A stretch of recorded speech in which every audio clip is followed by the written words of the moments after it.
Dito ang balak kong i-discuss ay ang mga paraan para isulat o i-drawing ang mga organic compounds.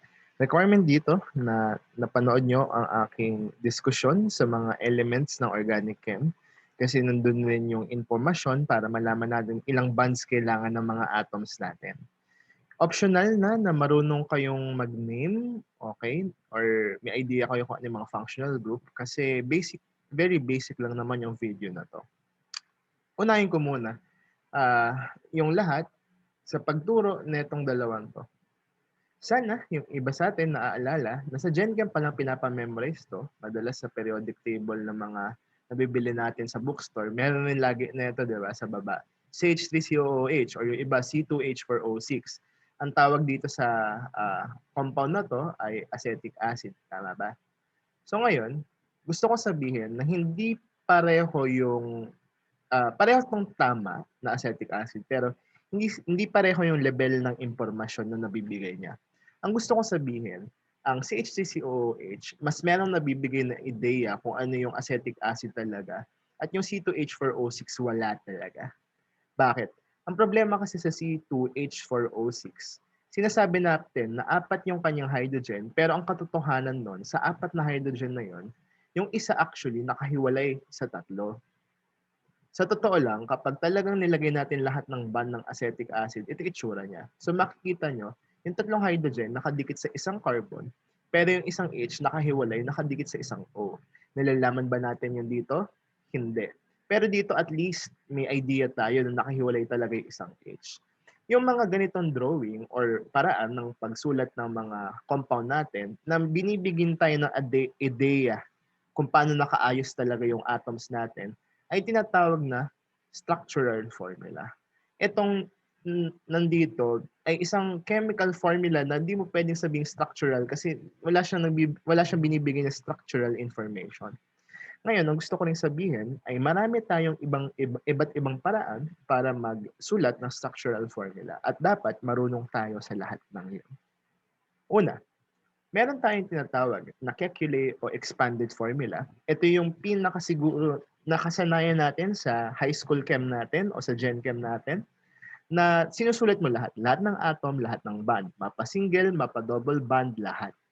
So kunwari, itong compound na to ay merong tatlong carbon, tapos may mga H na nakalagay, at pansinin nyo, kinolor code ko na siya para mas madali nating i-track mamaya. So dito, tandaan natin yung valency natin, no? Si carbon, dapat lagi apat yung bond. So, mapaki-yellow carbon, blue carbon, violet na carbon. Kahit i-check nyo lahat ng bond sa paligid niya, it's always 4. So, ito, 1, 2, 3, 4. Itong blue naman, 1, 2, 3, 4. Or itong si yellow, 1, 2, 3, 4. Yung talagang nakadikit lang sa kanya, apat. Tapos lahat ng hydrogen, puro single bond lang kasi monovalent siya. Take note pala ang carbon, hanggang triple bond yung maximum na kaya niyang gawin. Ngayon, sa condensed or abbreviated version, kaya nga ang tawag sa formula na to ay condensed, pinaikli. O di ba, pag sinabing abbreviation, it's a shortcut of words. So parang pag sinabi natin FYI, di ba, that's an abbreviation for your information. Or LOL is like laugh out loud. No? Or para sa atin, no? SKL, share ko lang. So, dito, paano natin ina-abbreviate ito? It's simple. Sa abbreviated version or condensed version, yung mga single bonds natin, di na natin pinapakita. Kunwari, yung kay yellow na carbon, di ba mapapansin nyo, itong tatlong yellow na bond na to, single yan. Ibig sabihin, kapag kinondense ko to, dapat mawawala lahat ng to. So, paano ko isusulat yan? E di itong lahat, isulat ko na lang na letra. So, C, tas tatlong H, CH3. O ito naman. Pansin nyo, yung puti na to, yung single bond between yung yellow sa blue na carbon, nawala. Kasi nga naman single rin to. Eh mawawala rin yun. Dama yun. So, diretso ko na siya susulat. CH3, tas C agad, yung kulay blue. Out na rin to. Tas KCH naman, alam naman natin na single bond rin to. So, out rin to. Isusulat ko na lang to bilang CH. Ngayon, yung double bond, yung iba, yung mga talagang master na, hindi na rin dinodrawing yung double bond sa abbreviated, pero para sa atin, papanindigan natin, isasama pa rin natin para hindi nakakalito. Tapos yung violet, itong carbon, no? May dalawang H. So, isusulat ko na lang yan bilang CH2. So, ito yung shortcutted version. Mas maikli nga siya, di ba? Actually, pwede nating sabihin na kay acetic acid, ito yung expanded niya kasi lahat nakalagay. Tapos ito, pwede nating sabihin, ito na yung condensed version natin. Kasi, wala eh. Actually, yung mapapansin nyo, pati yung double bond o kinondense, ito yung sasabi ko. Minsan nakalabas yung double bond, minsan hindi. Basta pag ganyan condensed. Okay? Skeletal naman, ito interesting to kasi sa skeletal, dalawang bagay ang nangyayari. Yung mga carbon, hindi na natin sinusulat letter C. Nagiging point na lang yan or dot. Okay? Tapos, yung mga hydrogens natin, mawawala. Magva-vanish siya. So, kunwari, itong si yellow na C, maging dot na lang. So, ito si yellow dot dito. So, siya, naging ganito. Itong si blue na carbon, naging ganito. Itong si violet na carbon, naging ganito.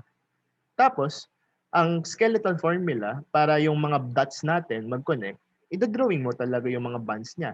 So, kunwari, ito si single bond, babalik kasi ito lang yung paraan para mahiwalay natin si dot na to saka si dot na to. Tapos, as we know, ito namang double bond, yung nagdidikit kay blue saka kay violet. Okay? Mapapansin nyo, itong isang line, parang lumulutang siya, pero usually understood na yun na double bond or second bond to nung unang bond sa baba. Ngayon, ang nakakalito or siguro mahihirapan kayo sa simula eh, paano ko po malalaman, yung ibang tatanong, kung gaano karami yung H, kung yung H ay mawawala or magdi-disappear sa skeletal. It's all a matter of practice. Tandaan natin, di ba, alam naman natin lagi ang carbon may 4 na bond. So, kunwari, okay, kunwari, wala to. Isipin natin, hindi to nakasulat dito sa video ko. I start from scratch. Ito si carbon na yellow, ito si carbon na blue, tapos ito si carbon na violet. Tapos, ini-interpret natin ngayon kung ilan ba ang H ng bawat carbon na to basing from the skeletal formula. Kasi yun yung iba parang magpapanik. Ala, di ko po alam nasaan yung H neto. Ilan? Di ko alam. So, kailangan nating sagutin yon. So, una, si yellow. Ilan yung band nakita niyong diretso nakakabit sa kanya? Ito lang, di ba? Isa lang. Ito lang yung papunta sa kanya. So, isa lang ang band ni carbon na nakikita natin kay yellow. So, ilan ba dapat ang band ng carbon? 4. Ilan nakikita mo? Isa. So, ilan yung nagtatago? 4 minus 1, 3. So, ibig sabihin, yung 3 nagtatago, puro hydrogen yun. Okay, which is tama, di ba? Yun yung nasa expanded. Okay, blue naman, ganun din. Ilan yung nakikita yung band na nakadikit sa gitna? 1, di ba? Papunta sa kanya. 1, 2, 3. Ilan na lang kulang para maging 4? Isa. So, isa lang yung H na nagtatago. Parang ito. Okay, violet naman. Ilan yung band na nakadikit na sa kanya? Itong dalawang green lang, di ba? So, dalawa. Ilan pa yung kulang para maging 4? 4 minus 2, dalawa. So, alam natin, may dalawang nagtatagong H, which is what we're looking for. So, ang kailangan nating ma-practice is, alam natin na kahit hindi na nakasulat dito, na 3 yung H neto, isa dito, dalawa dito, mapaprocess natin yan. At bibilis naman tayo sa kakapractice niyan. Sure ako. Mag-practice kayo. At dahil doon, sabi ko, practice, eto. Pwede nyo i-pause, sagutin nyo, pero in 5 seconds real time, di-discuss ko na. So, pause nyo na kung ayaw nyo malaman pa yung sagot. Okay. So, for the answer, usually pag beginner level, I recommend na lagyan nyo talaga ng number yung mga carbon ninyo para di kayo naliligaw. So, ito lang. It doesn't matter kung paano yung numbering nyo, basta naintindihan nyo or nasusundan nyo siya pag sinagot nyo mamaya. So, yan. So, 6 na carbon. Tapos, pag condensed, no, isa-isahin ko. So, carbon 1 muna. Si carbon 1, may 3 H. So, pwede ko itong isulat as CH3. Tapos yung bond na to, mawawala na rin, di ba? So, diretso ako, susulat ko ng carbon 2. So, ito si 2, di ba? Si 2, meron siyang H sa taas. Okay? So, ito, pwede kong isulat as CH. Pero, okay. May dalawang carbon na nakadikit sa kanya, si 3 at saka si 6. So, ang pwede niyong option dito, si 3, isulat niyo na lang diretso dito. So, ito si carbon 3, Tapos, si 6. Wala akong choice. Maglalagay ako ng single bond dito pababa para lang mahiwalay si carbon 6, no? Ayan. So, pwede yan sa condensed. Tapos si 6, si carbon 6 may tatlong H, so pwede ko itong isulat as CH3. Itong si 3 at si 4 may triple bond, so ito si 3, triple bond, ito si 4. Fortunately, itong dalawa walang H, so wala na tayong problemahin. Si 5 naman nakadikit kay 4 via single bond, so ganun na lang. Tapos si 5 ay may tatlong H, so condense na lang natin yan as CH3. So ito ang condensed version or abbreviated version. Pag skeletal naman, all you have to do is to convert each carbon into a point. So kunwari, 1, 2, 3, 4, 5 na hilera. So parang 1, 2, 3, 4, 5 na points lang, di ba?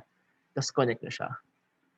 Be mindful, kapag may triple bond, ilagay nyo sa tamang lugar. So kunwari, si 1 at si 2, single bond. So ito yon, walang problema. Si 2 at si 3, single bond. Single bond. So ito yon. Si 3 at si 4 may triple. So kung ito si 3, ito si 4, huwag kalimutan maglagay ng triple. Okay. Actually, in the future, sasabihin ko na mali yung pag-drawing na to, pero papanindigan muna natin yung ganitong drawing ngayon. Okay. Tapos, huwag kalimutan, si 6 nakadikit kay 2. So kung ito si 1, 2, 3, 4, 5, at nakadikit si 6 kay 2, alam ko na si 6, ilalagay ko dito. Tapos understood na itong point na to ay si H3 naman. So, ganito natin, dinadrawing yung skeletal version nito. Okay? So, if you want more examples, marami sa internet, no?